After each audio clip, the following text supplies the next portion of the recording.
Women Up Radio, designed to facilitate women's empowerment, improve your career, develop your talents, incorporate your passions, achieve fulfillment and success.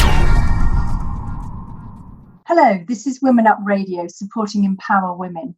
And today we're talking about STEM, science, technology, engineering and maths, and particularly about raising awareness and inspiring the next generation.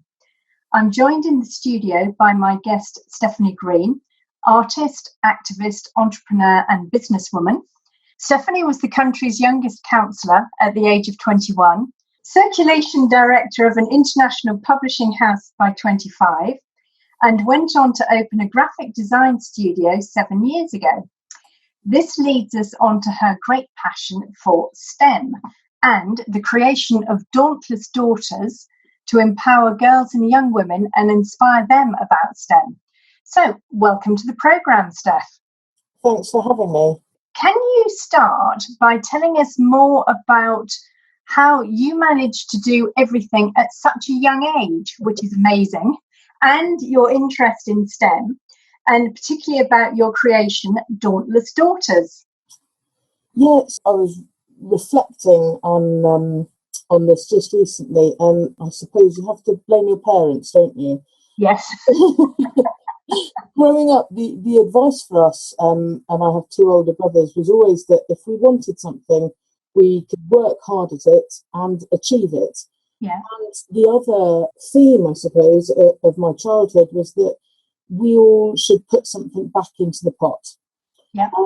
And I loved the jobs I was doing. I was interested in politics, and so those things naturally happened, and promotions came along, and I grabbed them. And a few years ago, my husband got offered a job further north, away from the studio I was working with at the time, and so I saw it as an opportunity to start up on my own. Yes. And so I did. And sometimes it's a bit daunting, but most of the time it's amazing. And the thing that it gave me was time to think about how I could help, not just my family, not paying the mortgage, but society. Yeah. And I had to consider what was really important to me. And that theme of empowerment and equality was still there, still kind of my lifeblood since I was a young girl, thinking of fairness. Mm-hmm. And so Dauntless Daughters came about. And as an artist, and I suppose as a sociology graduate, I saw the limiting effect of gendered marketing and literature and all of the negatives that was having on our children. And I thought, well, what can I do? Yeah. Well, I draw pictures, so I will draw them some new pictures. Yes. And when it started, I had no idea what to do next with it, where it was going to go. Yeah. But I just kept going, and here we are a year in, and I've got 56 characters and 2 books. Oh, really? A campaign in the wings, and the support we're receiving for it is overwhelming. I'm already joined by 2 other women who are now working on Dauntless Daughters, and we've just had our first magazine review of the first book in Juno magazine, which is just great, really. Oh wow, that's amazing! Thank you. I think that's incredible. But I mean, also you've done other things, because the thing about you becoming a counsellor so young, also the circulation director of an international publishing house so young. Yeah. How did you manage to do it all so early? I don't know. I wonder whether it's being the youngest of 3. Yeah. I'm always keen to get on. Yes. And I think as well, I don't deal with being idle very well. So we don't have a TV, so I work all the time. Yeah. And I love my work. It's not. I mean, I think I'm a fairly balanced person, but when I'm passionate about something, it's not a chore for me to work, to chip away at it. Yeah. And I felt the same. You know, when I was in the publishing world, I came in to the company I started with, where I ended up being circulation director. I came in and things were in disarray. And you can see it very easily, and then you see the fix for it. And when you start doing it, then you start getting noticed, don't you? Yes. So yeah, I think that's. Yeah.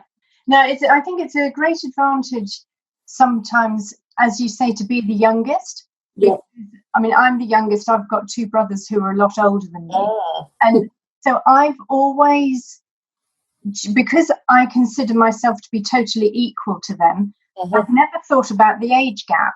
Yeah. So I've always thought, well, you know, they're already doing this. Why aren't I? So I think it's given me an extra kick up the backside. I absolutely agree. That totally resonates with me, because it doesn't matter that, you know, they've got 5 years on you or whatever. It's just what everyone's doing then at the time. Absolutely. Yeah.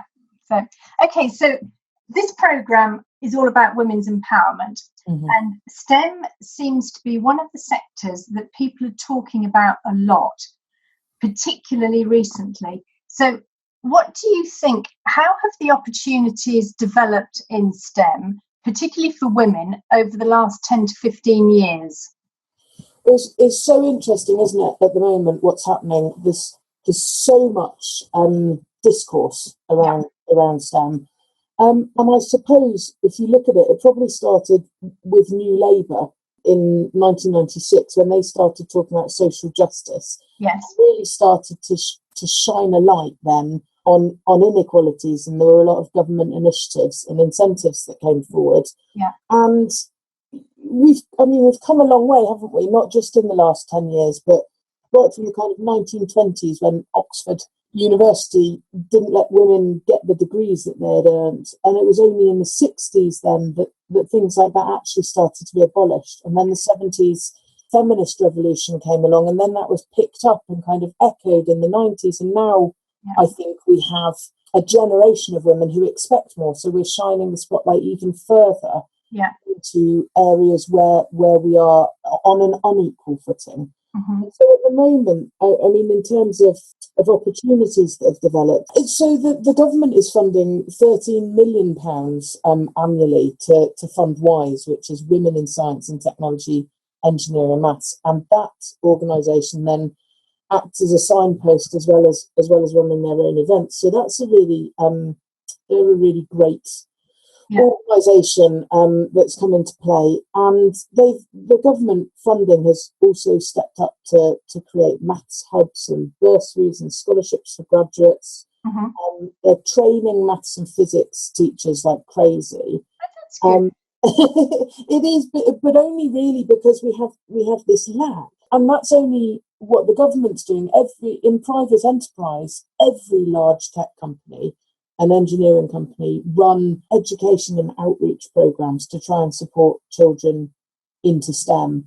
And I think it's just because we realised that we've got such a huge problem in this country, in the UK STEM workforce. We've got about 800,000 women working in STEM, and that's only about 14% of the STEM workforce. I know it's wrong, but that's not even the worst statistic, really. There's Gardener's research last year surveyed right across Europe, in fact worldwide, but they found that women occupied 11.2% of technology leadership roles in Europe.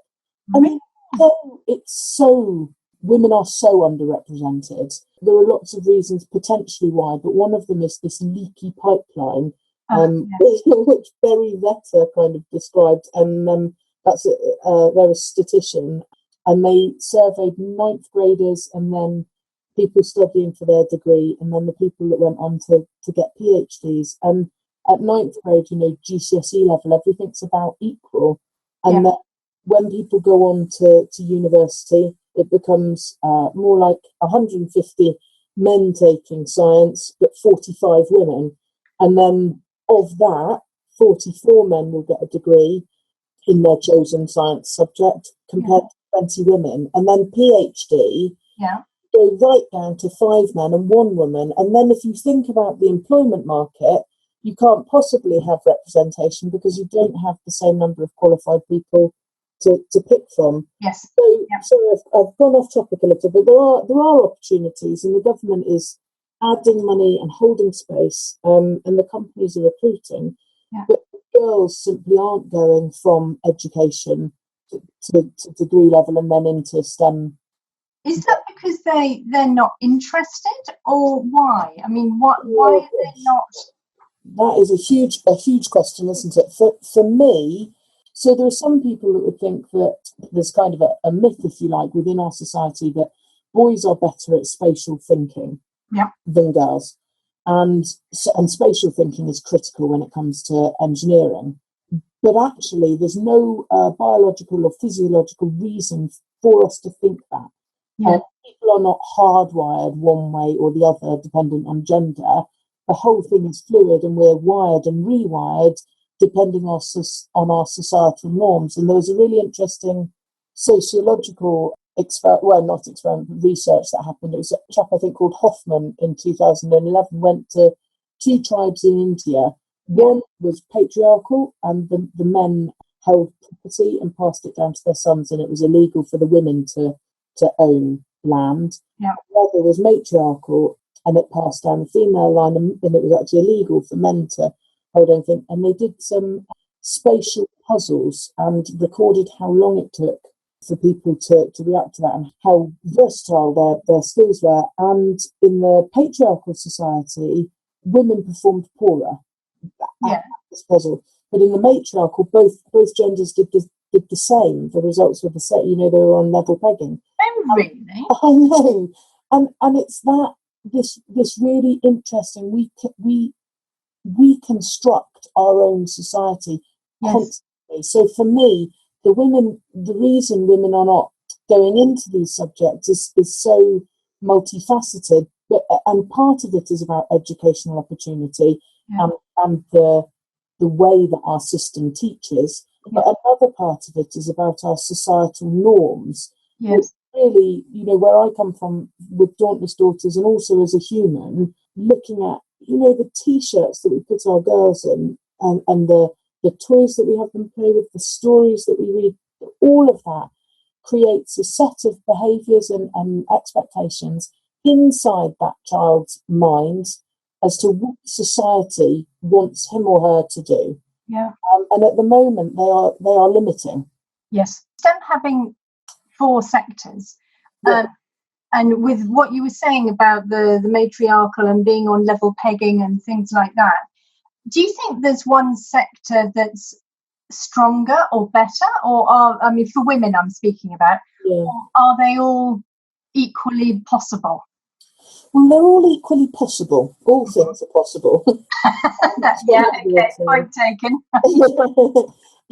Science is definitely, if you had a league table of equality across STEM, science would be top of that. In some places it's 50-50 now, but I think that's because science takes in healthcare, and the healthcare profession is dominated by women. It's 65% filled with women. Whereas if you look at IT, it's right down, some job roles are at 9% in the IT sector. But that has led, because technology is so bad at representation, some tech firms are really trying to take positive steps. So you've got companies like Google and Apple and Facebook, and they're all working really hard. And really interestingly, Twitter and Pinterest published in 2015 a set of diversity-focused hiring goals. So they were striving to get 30% of the engineers that they hired to be women. And they made progress. They didn't quite make 30, but last year they made 22%. Yeah. They made 25%.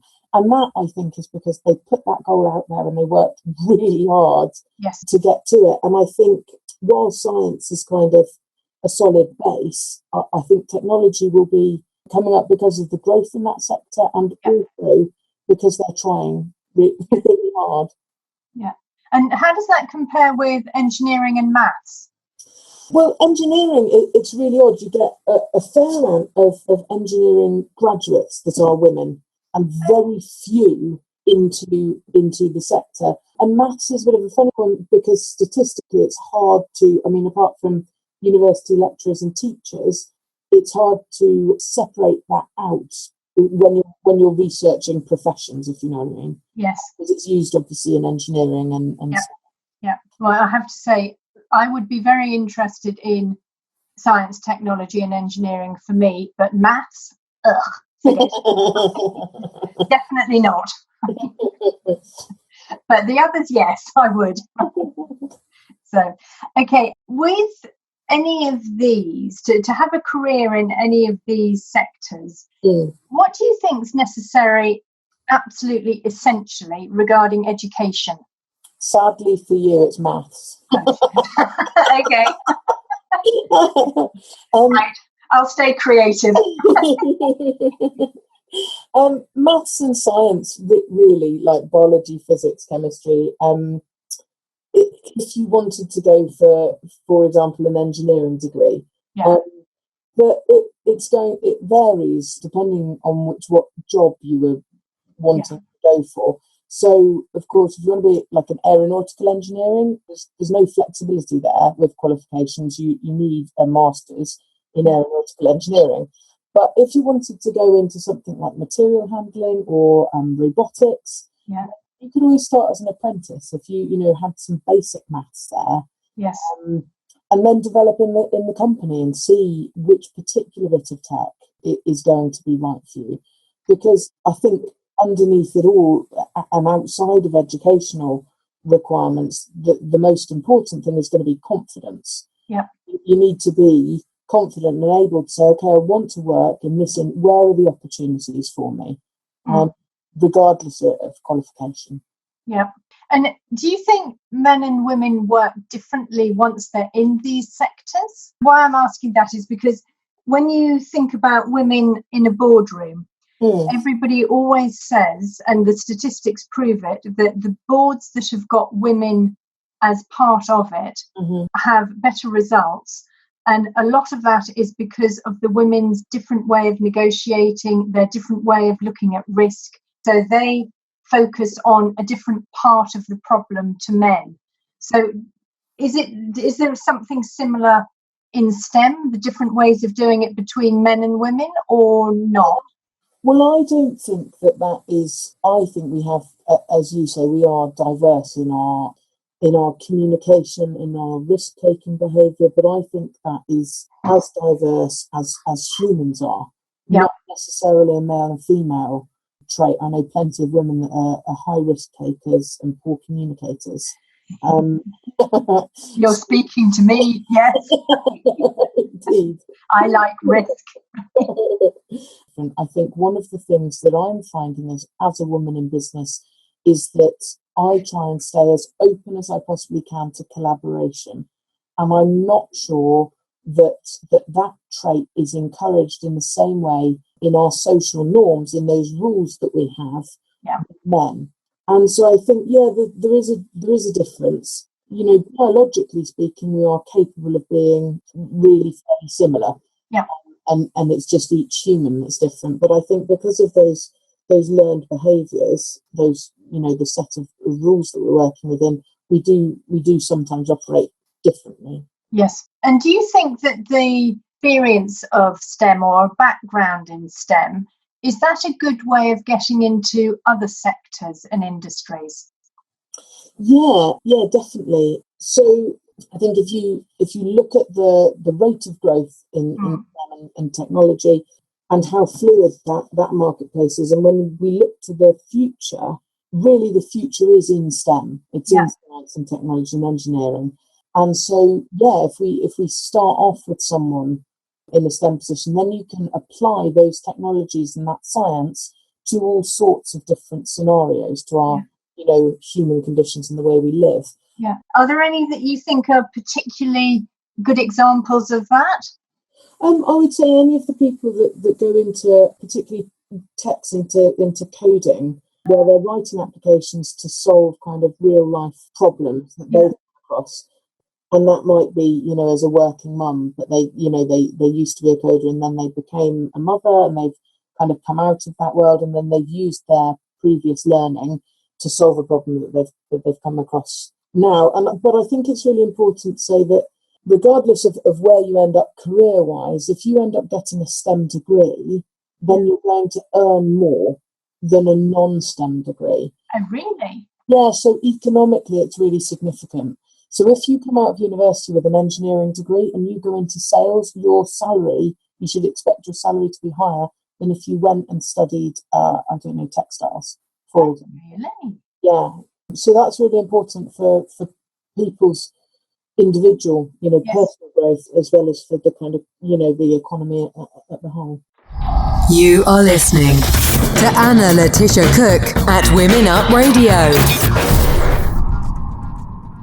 That leads me on to another question I've got for you, which I find very interesting, but probably because I've been in business in different countries, so I always relate things to lots of countries. Do you think that some countries and economies have better awareness and give more opportunities for girls' education and women's development in STEM?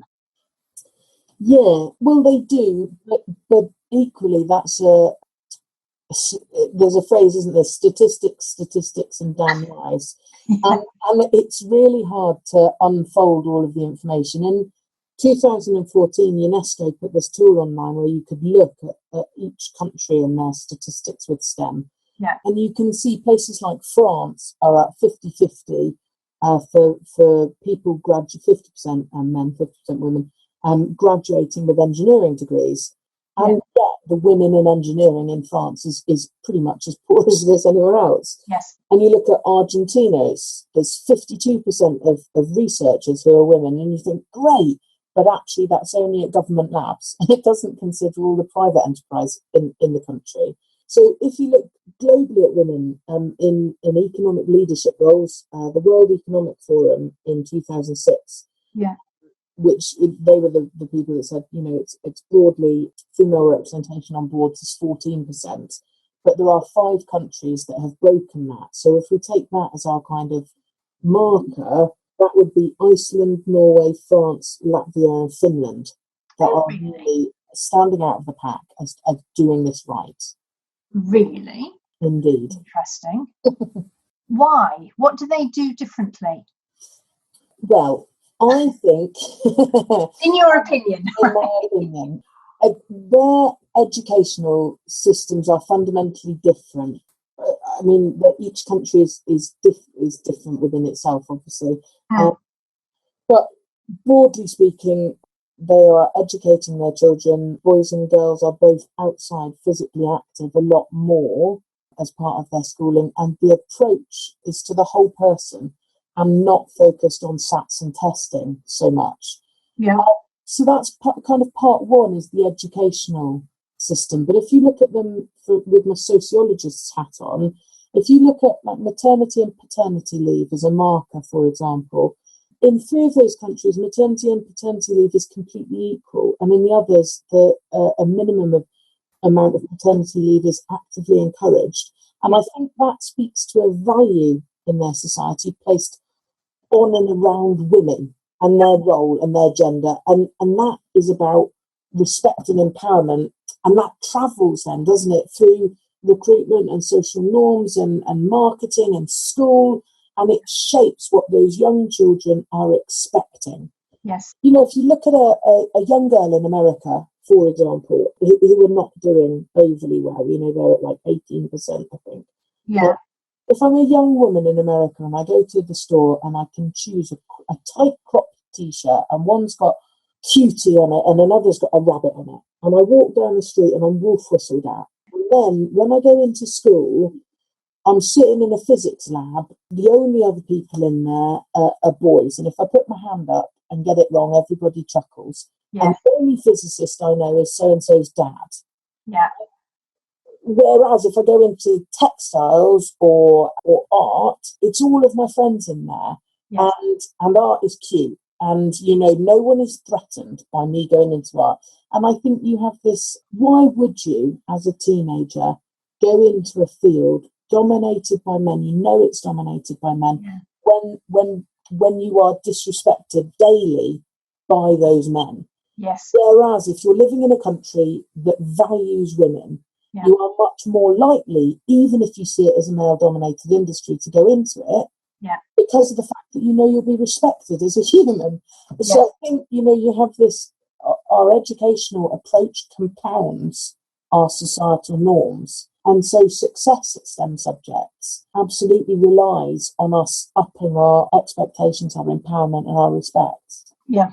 From a social point of view, how can STEM help grow the market and the economy of a country, because it seems that all the countries that are better to do with STEM, they have a stronger economy. They seem to have better opportunities. We touched on it briefly about STEM degrees earning you more than non-STEM degrees. So there's that aspect to it, but there's also Small Police Trust, who Dr. Kevin Stenson is the CEO there, and he said they did some research. They support getting humans into STEM, regardless of gender. Yes. And they did some research, and they said that 64% of engineering employees say that the lack of engineers is a direct threat to their business. Oh, really? Yeah, so really simply put, we don't have skilled people in this country able to take up the jobs that we've got. And the other thing that it means is, because we don't have innovators coming out in reams, we are not creating new tech companies. Yeah. And everyone kind of in the government, I suppose, is quite concerned about this digital skills gap that is coming. If you think about the automation of jobs, by 2020, they're expecting a terrific amount of our jobs to be automated. Yes. So if we don't have people grabbing onto STEM, we simply won't be able to employ them. Yeah. So I think that's it really.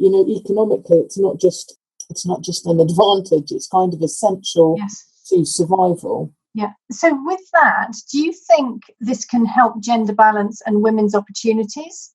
I mean, both in the workplace and as entrepreneurs? Yeah, definitely. There's several threads of that. I think, firstly, if we have a lot of women in tech and leading tech and STEM, then the products and services that we will create will be more balanced. Yes. If you look at a company run by men, if they are, I don't know, making bras, they might make really uncomfortable bras because they don't have boobs. Yes. Whereas if that company then, I would agree with that, is an engineering company run by women, they're not going to put a piece of wire, right? They're going to use smart fabrics to support your body. Yeah. And that's exactly what you've got now. So in terms of women's uptake in tech, you see a lot of this female areas, if you like, being reclaimed in textiles and in women's cycles. So there's a lot of growth there. And I think there's a lot of research that says it's the lack of role models in STEM that is holding young women back. And so I think if we can be visible, if I can be a visible advocate of STEM and a visible businesswoman, then all the young girls can kind of see that that's something absolutely to go into. But it's like everything. It's so multi-layered. There's a great quote that Amartya Sen said, and that's, gender inequality is not one homogenous phenomenon, but a collection of disparate interlocking problems. And that really sticks with me and resonates with me because, when we look at STEM, it's one piece of this puzzle. Yes. And we need to be shaping all of it to get change. So with that, because obviously if you get the role models in business so that you start to get a better vision in the business world, it needs to come down younger. It needs to happen from childhood, even from parents changing their attitude. So what do you think that we can do to raise awareness in children and teenagers about STEM and women's empowerment? And also, how can we get parents to change their attitude towards it? Mm-hmm. So this is the bit of this whole debate that I'm really passionate about, because I think there's some really interesting research that came out at the beginning of the year, and it said that when kids are 5, both groups identify with being really, really smart. Yeah. By 6, girls take themselves out of that category. They would no longer play a game if you had to be really, really smart to play it. And that is all about our formation of societal norms.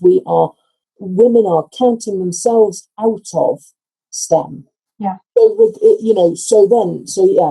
as you said, what can we do for children? We can change the stories we are telling them, change the t-shirts they're wearing, change the games we're playing. Yes. As schools, we need to be looking at the posters on the wall. If all of the pictures of footballers are boys, then girls will think that they can't play football, because kids are smart and they see the little motions, the eye rolling, the lack of empowered women in images. Yes. And that forms how they think they're meant to be. And as parents, when we get fairy tale books and we read them, and they're beautiful in some ways, aren't they? And they are historic and magical, we reinforce our own